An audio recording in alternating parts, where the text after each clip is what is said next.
Welcome to Easy Maths. In this lesson we're going to have our continuation on simple trigonometric graphs, which lays basis for complex trigonometric graphs.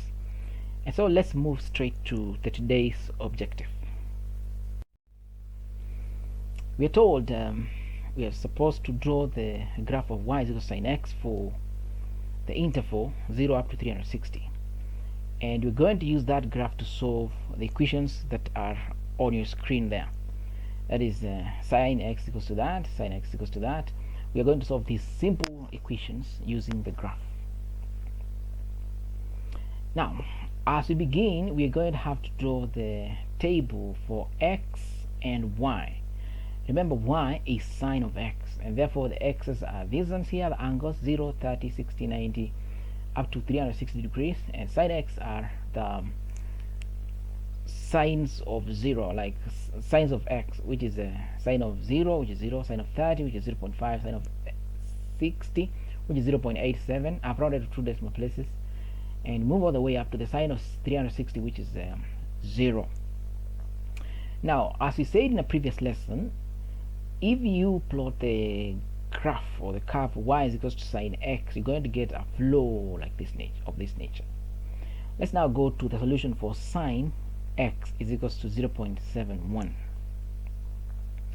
Now, since we want to solve that, we're going to have to draw a line, a horizontal line like that, and ask ourselves, when is that line going to touch the curve? It touches at these 2 points here.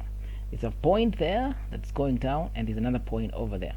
Therefore, these points are the solutions that you're looking for, and we say that x must be 45 or 135. And if you use your calculator to type sine of 45, it'll be 0.7071, which is about 0.71, and this about the middle of 30 and 40 and 60 degrees. And you see, halfway, the distance from 30 to 60 is 15 degrees from 30, which would be 15 plus 30, which is 45 degrees. Similarly, halfway between 120 and 150 is 135 degrees. And again, that's the other value of x that solves the equation sin x is equals to 0.71. Since we are looking for the value of x, that is an angle whose sine is 0.71. This time around, 45 and 135. If you're looking for the second question, sine x equals to 0.31. Again, we draw a line at 0.31. Again, you should have your a more let me say a scale that gives you a possibility of identifying smaller values or smaller changes in the y-axis, so that you can capture 0.31. But for the sake of illustration, I've estimated it to be just about 0.3. 0.3, and you see 0.3 is midway of 0.2 and 0.4, exactly, or just about half there. And so we move around until we touch the sine curve, and so it touches the curve at 2 points. There is this point here, and there is another point there. And so we read these angles here, which are the solution for sin x equals 0.31, and according to me, they are about 18 and 162 degrees. And if you type in your calculator sine of 18 or sine of 162, the answer will be 0.31. Similarly, for sine x equals negative 0.6, again we draw a line, a straight line at 0.6, and get the 2 points where the graph touches that particular broken line we've drawn there. And there are 2 points, somewhere just about above or after 210, and somewhere before 330, and those values are these ones, 270 degrees, 323. Let's move on to another one for y is equals to cos x. So we told draw the graph of y is equals to cos x for the interval 0 to 360 degrees, and use that to solve the equations cos x equals 0.3, cos x equals 0.9, and cos x equals 0.5. So the first thing, of course, we draw the graph, the table, and there it is. We have x intervals. For me, it's 30, and you get the corresponding corresponding y values. And y is cos of the given angle, cos of 0, cos of 30, cos of 60, yes, all the way up to the cos of 360.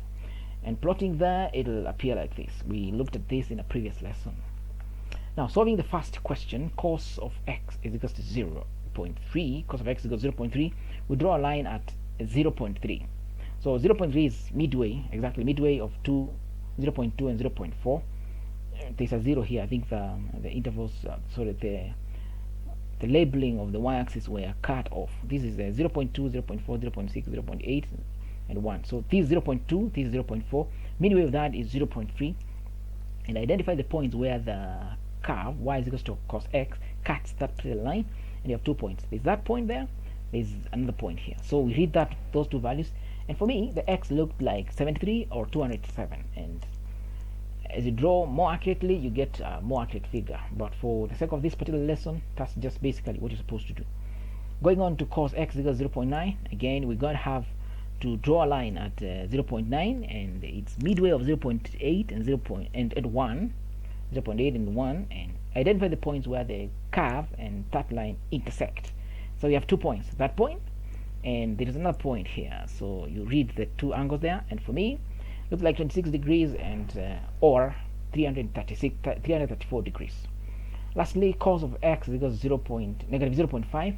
We need to draw a horizontal line at 0.5, negative 0.5, like this, and identify the 2 points where the curve and that line intersect. Well, we know the cos of 120 is 0.5, and negative the cos of 240 is the same thing, and no wonder in our case that graph and that line intersect at those 2 points. The x value is 120 degrees, the other one is 240 degrees, and there we have the two angles, 120 degrees, 240 degrees.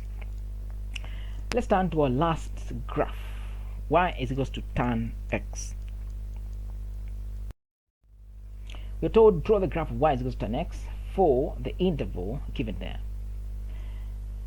Use the graph to solve the equations, and we have 3 equations there. Again, we're going to have to draw the table first.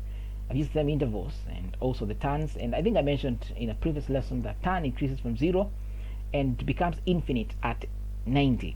The tan of 89.999 is a big number, but it's still not undefined or infinite.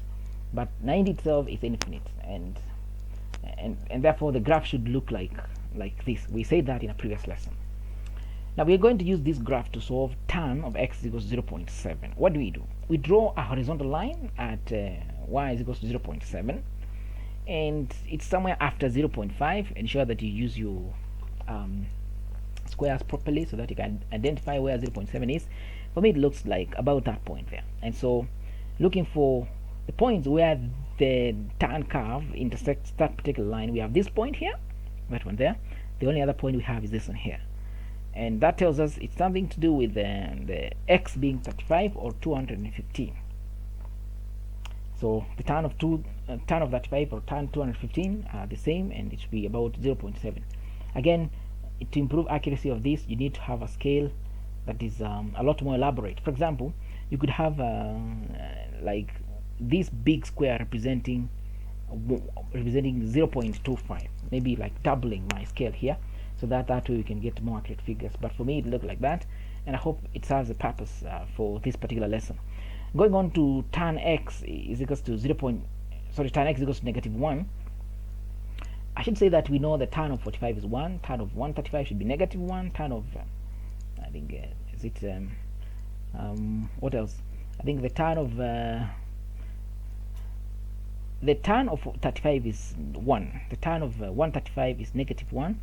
The tan of, I think, 180 plus 45, yeah, tan of 225 again will be positive 1, and the tan of 315 will be negative 1. And so let's see what there is.